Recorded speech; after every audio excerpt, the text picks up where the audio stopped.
Assalamualaikum warahmatullahi wabarakatuh. Perkenalkan, nama saya Trihardati. Di sini saya akan menjawab tugas dari mata kuliah kajian pengembangan kurikulum. Untuk pertanyaannya, silakan kaji dan analisis karakteristik dari kurikulum KTSP, kurikulum 2013 dan kurikulum Merdeka di sekolah dasar. Silakan analisis dari masing-masing kurikulum yang disebutkan tersebut.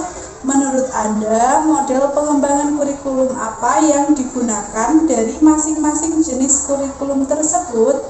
Berikan argumen dan alasan yang kuat untuk setiap jawaban disertai dengan bukti atau contoh pendukung argumen. Baik, mari kita bahas dari karakteristik masing-masing kurikulum tersebut dan model pengembangan kurikulum yang mungkin digunakan. Untuk yang pertama yaitu kurikulum KTSP atau kurikulum tingkat satuan pendidikan. Karakteristik KTSP adalah kurikulum yang memberikan otonomi kepada sekolah dalam menyusun kurikulum sesuai dengan kebutuhan, kondisi, dan potensi lokal. Fokusnya lebih pada penguatan aspek lokal, pengembangan keterampilan hidup, dan pembelajaran berbasis proyek. Untuk model pengembangan kurikulum sendiri, pada kurikulum KTSP cenderung mengadopsi pendekatan partisipatif dan bottom-up.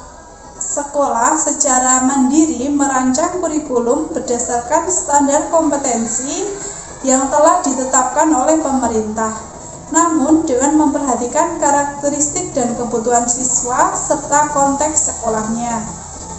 Contoh nyata atau contoh pendukungnya, setiap sekolah yang menerapkan KTSP memiliki kurikulum yang unik sesuai dengan kondisi dan kebutuhan siswa di sekolah tersebut. Misalnya, sebuah sekolah di daerah pedesaan mungkin menekankan pada mata pelajaran pertanian atau kearifan lokal dalam kurikulumnya. Untuk yang kedua yaitu kurikulum 2013. Karakteristik kurikulum 2013 didesain untuk menekankan pada pengembangan karakter, pemahaman konsep, dan penerapan pengetahuan dalam konteks kehidupan sehari-hari, terintegrasi dengan pendekatan saintifik dan pemecahan masalah. Untuk mode pengembangan kurikulum, pada kurikulum 2013, model pengembangan kurikulum lebih berpusat dan terstruktur. Meskipun memberikan ruang untuk penyelarasan dengan kebutuhan lokal, namun lebih menekankan pada implementasi kurikulum secara seragam di seluruh sekolah. Contoh pendukung, pada kurikulum 2013 terdapat standar kompetensi yang jelas dan baku dalam kurikulum 2013, serta serangkaian buku pegangan dan panduan yang disusun oleh pemerintah untuk memandu proses pembelajaran di seluruh Indonesia. Selanjutnya, yang ketiga yaitu kurikulum Merdeka.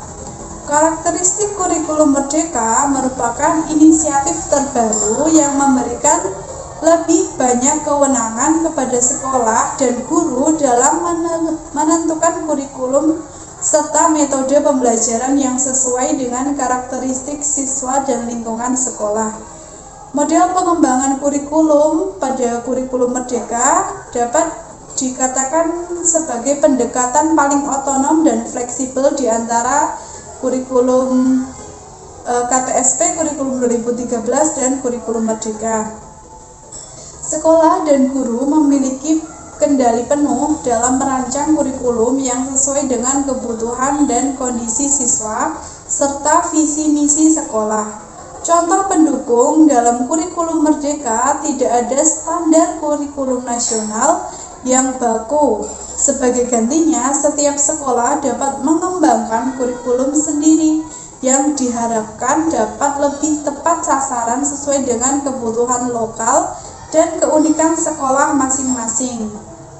Dengan demikian, dapat disimpulkan bahwa kurikulum memiliki model pengembangan yang berbeda-beda yang mencerminkan tingkat otonomi dan keterlibatan keterlibatan sekolah dalam proses pengembangan kurikulum. Sekian yang dapat saya sampaikan. Apabila masih terdapat banyak kekurangan, saya mohon maaf yang sebesar-besarnya. Wassalamualaikum warahmatullahi wabarakatuh.